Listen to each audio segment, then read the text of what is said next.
యేసుక్రీస్తుని లోకములోనికి పంపించాడు అనే విషయం మనకు అర్థమవుతుంది కదా. ఈ ప్రేమను అర్థం చేసుకోవాలి ప్రతి ఒక్కరు కూడా. ఈ దేవుని ప్రేమను అర్థం చేసుకుంటే నిజంగా నేను నశించకుండా నిత్య జీవం వెళ్ళాలి, నేను నశించకుండా నిత్య జీవం నేను చేరాలి ప్రభువైన యేసుక్రీస్తు ద్వారా అంటే ఇక్కడ మన దేవుని యొక్క ప్రేమను మనం అర్థం చేసుకోవాలి. దేవుడు లోకమును ఎంతో ప్రేమించాడు. లోకంలో నేను ఉన్నాను, స్త్రీ పురుషులు ప్రతి ఒక్కరు లోకంలో ఉన్నారు. ఈ లోకంలో ఉన్నటువంటి ఈ పాపులను దేవుడు ప్రేమిస్తూ ఉన్నాడు. కాబట్టి వారు నశించకుండా నిత్య జీవం పొందాలి అంటే ఆ ప్రేమను అనుభవించాలి. ప్రేమించేటువంటి దేవుని యొద్దకు రావాలి,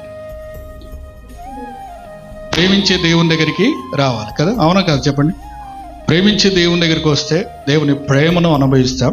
ఆయన ఇచ్చే ప్రతి ఆశీర్వాదాన్ని, నిత్య జీవమును మనం పొందుకుంటాం.